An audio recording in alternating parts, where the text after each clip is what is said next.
Olá, querido irmão, querida irmã, este é o programa Tesouro da Igreja. Eu sou Luiz Carlos, estou com você aqui estudando a exortação apostólica de Lexiti, Eu Te Amei, do Papa Leão XIV. Estamos já quase que encerrando esse documento, não é? Mas vamos lá, o documento é sobre o amor para com os pobres, o amor de Deus, o amor da Igreja para com os pobres, com certeza. Estamos no capítulo 5º, que tem um título que diz um permanente desafio. E estamos vendo aqui que esse desafio é inadiável, porque é para a igreja de hoje.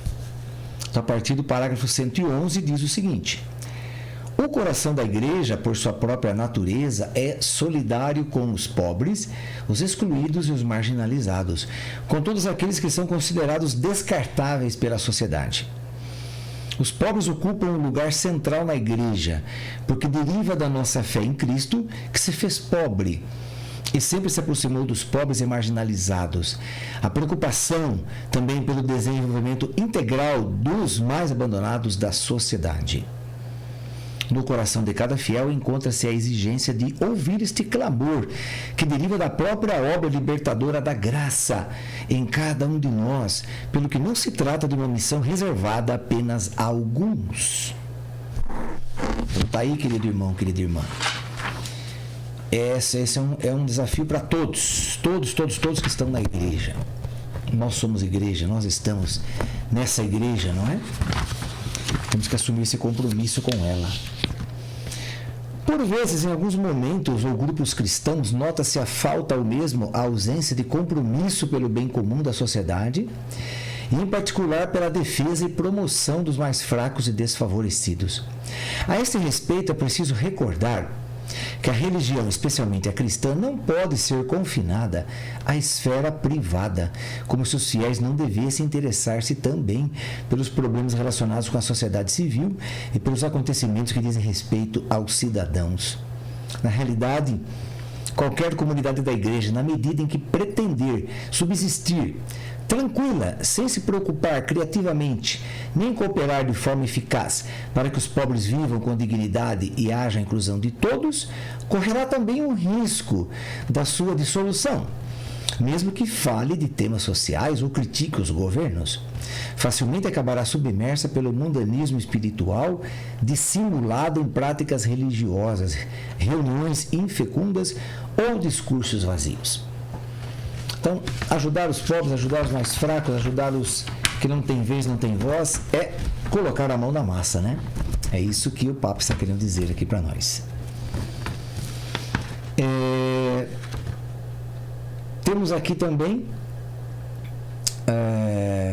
no parágrafo 114, diz: não estamos a falar apenas da assistência e do necessário compromisso com a justiça. Os fiéis devem responder também por uma outra forma de incoerência em relação aos pobres.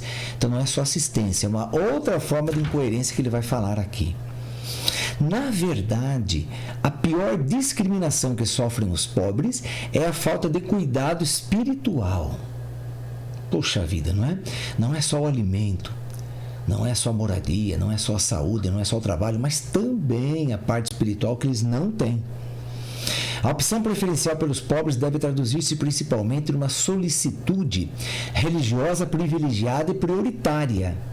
Todavia, tal atenção espiritual aos pobres é posta em causa por certos preconceitos, mesmo por parte de cristãos, porque nos sentimos mais à vontade sem eles. Há quem continue a dizer: o nosso dever é rezar e ensinar a verdadeira doutrina. Bom, isso é verdade, nós temos que fazer isso também. Mas, desvinculando este aspecto religioso da promoção integral, acrescentam que só o governo deveria cuidar deles, ou que seria melhor deixá-los na miséria e ensinar-lhes antes a trabalhar. Tem muita gente que defende essa ideia. Além disso, assumem-se às vezes critérios pseudocientíficos para dizer que a liberdade do mercado levará naturalmente à solução do problema da pobreza. Muita gente defende essa ideia também. Mas acontece que nós estamos vendo o contrário. O mercado não está oferecendo mais tantas condições e os pobres estão aumentando nas ruas.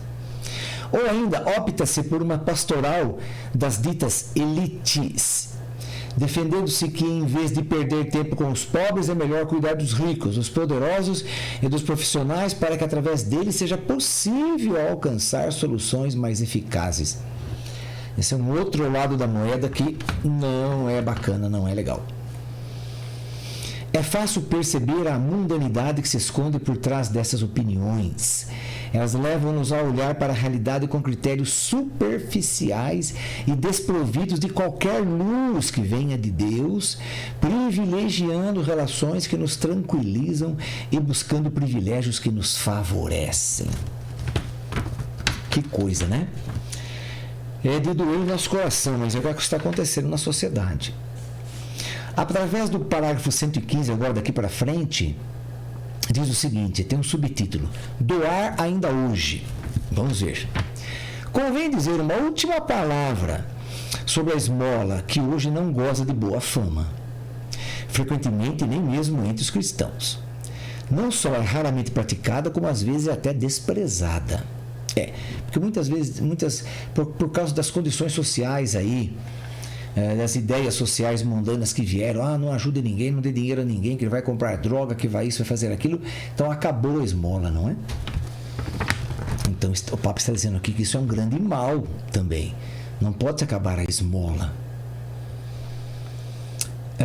Pois é, o certo é que a falta de trabalho é muito mais do que a falta de uma fonte de renda para poder viver. O trabalho é isto, mas é também muito mais. Ao trabalhar, tornamos-nos mais pessoas. A nossa humanidade floresce. Os jovens só se tornam adultos quando trabalham. A doutrina social da Igreja considera o trabalho humano como a participação na criação que continua todos os dias, inclusive graças às mãos, à mente e ao coração dos trabalhadores. Por outro lado, se ainda não existe essa possibilidade concreta, não devemos correr o risco de deixar uma pessoa abandonada à própria sorte, sendo indispensável para viver dignamente. Assim, a esmola continua a ser um momento necessário de contato, encontro e identificação com a condição do outro. Você dar esmola ajuda sim. Para quem ama verdadeiramente, é evidente que a esmola não isenta as autoridades competentes das suas responsabilidades. É evidente que não. Nem elimina o empenho organizativo das instituições, muito menos substitui a legítima luta pela justiça. Claro que a esmola não vai cobrir tudo isso, claro que não. A esmola vai suprir o necessário para aquele momento, para matar a fome. A esmola convida, porém, a parar e a olhar nos olhos a pessoa pobre, tocando-a e partilhando com ela algo que se tem. Em todo caso, a esmola, mesmo que pequena, infunde numa vida social em que todos se preocupam com o seu próprio interesse pessoal. Diz o livro dos Provérbios: o homem de olhar generoso será abençoado porque dá do seu pão ao pobre. Tanto o Antigo como o Novo Testamento contém verdadeiros hinos à esmola. Por exemplo, o livro do Sirácida, eclesiástico, né? Todavia, seja generoso para com o miserável, e não faça esperar pela esmola. Encerra a tua esmola nos teus celeiros, e ela te livrará de todo o mal. E Jesus retoma esse ensinamento: vendei os vossos bens e dai-os de esmola. Arranjai bolsas que não envelheçam, um tesouro inesgotável no céu lhe será dado. Por exemplo, São João Crisóstomo atribuía à esmola a seguinte exortação: a esmola é a asa da oração. Se não acrescentares uma asa à tua oração, ela mal poderá voar. São Gregório de Nazianzeno concluía uma das suas famosas orações com estas palavras: se, portanto, me ouvirdes enquanto é tempo, ó servos de Cristo, irmãos e coerdeiros, visitemos Cristo, cuidemos de Cristo, alimentemos Cristo, vistamos Cristo, acolhemos Cristo, honremos Cristo, não apenas com uma refeição, como alguns, não apenas com perfumes, como Maria, não apenas com um túmulo, como José de Arimateia, não apenas com os ritos para a sepultura, como Nicodemos. que amava a Cristo apenas pela metade, não apenas com ouro, incenso e mirra, como os magos, mas visto que o Senhor quer misericórdia e não sacrifício. Ofereçamos esta esmola aos pobres, para que quando partirmos deste mundo, sejamos acolhidos por eles nos templos eternos. Quem que vai nos acolher nos templos eternos? Os pobres que nós ajudamos. Os pobres que nós demos alguma coisa, que fizemos alguma coisa por eles. Eles nos acolherão, eles nos defenderão, eles intercederão por nós. Isso é promessa da igreja. Que coisa! O Papa Leão XIV está falando isso. Isto é ensinamento desse Papa.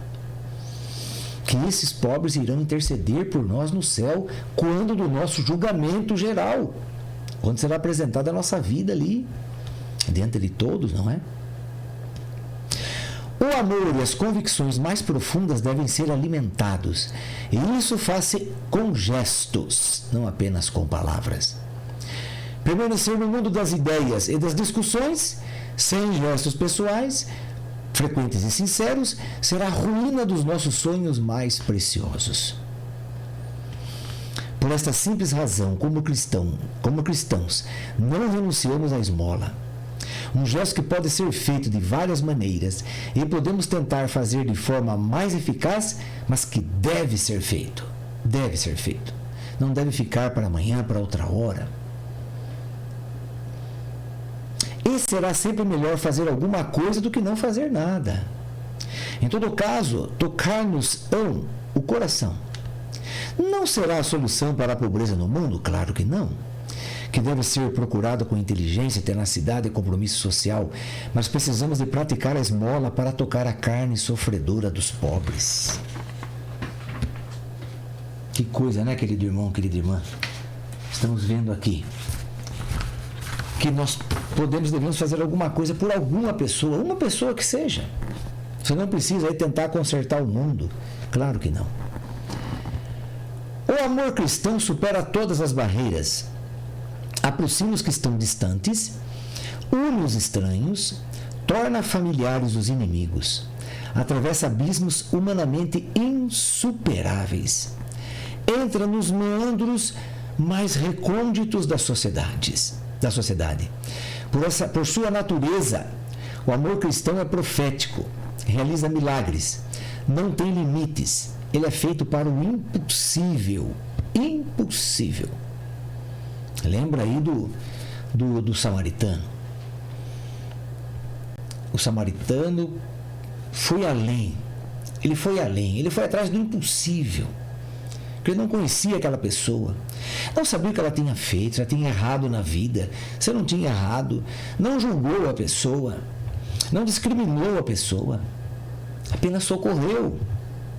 E é isso que Jesus espera de cada um de nós. Apenas socorrer. Apenas isso. Se tiver a oportunidade de falar alguma coisa, de convidar para ir na igreja, convida, fala alguma coisa. Mas é de socorrer no momento da carência. É isso que o Papa está falando aqui. Socorrer no momento da necessidade. O amor é, sobretudo, uma forma de conceber a vida. Um modo de viver essa vida. Assim, uma igreja que não coloca limites ao amor, que não conhece inimigos a combater, mas apenas homens e mulheres a amar, é a igreja de que o mundo hoje precisa. O mundo precisa dessa igreja que ama, que não discrimina, que não julga, que não oferece resistência, mas que acolhe. Agora, o último parágrafo, que é aquele que a gente faz todos os dias, para encerrar o documento hoje. Quer através do vosso trabalho, quer através do vosso empenho em mudar as estruturas sociais injustas, quer através daquele gesto de ajuda simples, muito pessoal e próximo, será possível que aquele pobre sinta serem para ele as palavras de Jesus, eu te amei? Como está em Apocalipse 3:9? Assim o Papa Leão XIV encerra esse documento de Lexiti, eu te amei. Documento para nós entendermos aí que a igreja existe para os pobres, assim como Jesus veio para evangelizar os pobres, a igreja continua a mesma missão. A missão da igreja não é diferente. Evangelizar agora, levar agora, socorrer agora, não deixar para amanhã. Então nós podemos, como os leigos, que temos condições financeiras de fazer alguma coisa, vamos fazer. Nem que seja para meia dúzia de pessoas, ótimo, estamos acolhendo meia dúzia de pessoas. Amanhã se não tiver meia dúzia, Luiz Carlos, se tiver 5, vamos fazer com 5. Mas se tiver só 4, vamos fazer com 4. Se tiver só 1, Luiz Carlos, vamos fazer com 1. É como Abraão estava conversando lá com Deus, para não destruir Sodoma e Gomorra. Mas se eu encontrar 50 justos, o senhor vai destruir? Não, não vou destruir. Se você encontrar 50 justos aí, eu não destruo a cidade. Daí Abraão pensou melhor, falou, bom, acho que 50 é muito, vou baixar para 45. Senhor, mais uma vez eu volto a implorar, se nós encontrarmos apenas 45. Tá bom, Abraão, não destruiria a cidade com 45. Ele foi abaixando, e foi abaixando, e foi abaixando, até chegar em 10. Se eu encontrar 10 justos, o senhor não destrói a cidade? Não destruo. E ele destruiu. Por quê? Porque não tinha 10 justos.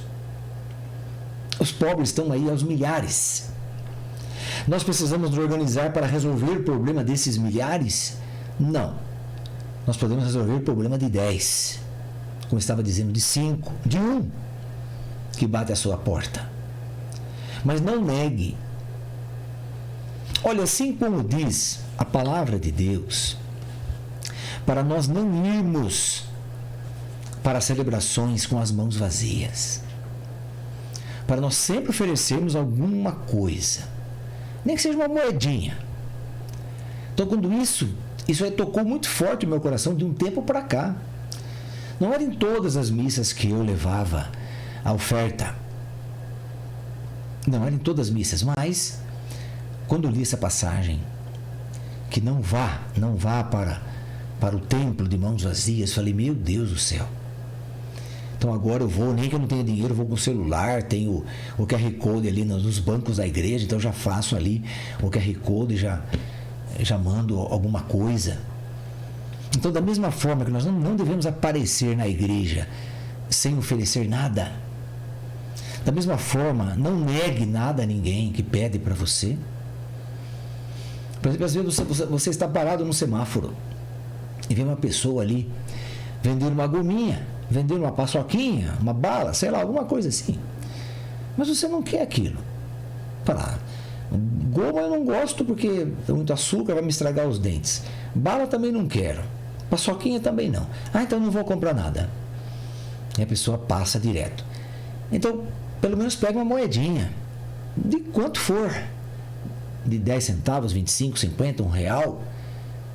Abra o vídeo e fala, olha, eu não quero nada, mas eu quero te ajudar. Pronto. Não negues nada a ninguém. Como o Papa está falando aqui, não negues nada a ninguém.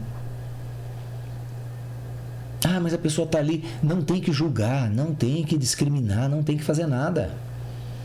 Se a pessoa está lhe pedindo é porque ela necessita. Então não temos o direito de julgar, discriminar, de falar, não, isso é um bandido, vou abrir o vidro, ele pode enfiar a mão e tentar roubar minha bolsa, etc. Perceba bem, não é esse caso. Não é o caso. Mas, da mesma forma, então, eu aprendi isso, que da mesma forma que não devo ir para a celebração, para a Santa Missa de mãos vazias, todos aqueles que me pedirem, eu darei, nem que seja uma moedinha, mas eu vou dar, eu dou. Para que se cumpra a palavra de Deus na minha vida. Então, nesse sentido, irmão e irmã, nós encerramos hoje esse documento. Vamos agora, a partir do nosso próximo programa, colocar um outro documento aqui, para nós darmos aí continuidade aos nossos estudos, não é? Sempre é bom estudarmos a Santa Doutrina, estudarmos documentos da igreja, ficarmos por dentro das novidades, dos documentos. O Papa já fez um outro documento aí, logo também estaremos estudando esse novo documento. Querido irmão, querida irmã, uma alegria estar com você sempre. Deus abençoe você, sua família, sua casa e a cada um de nós. Em nome do Pai, do Filho e do Espírito Santo. Amém. E até o nosso próximo programa, se Deus quiser.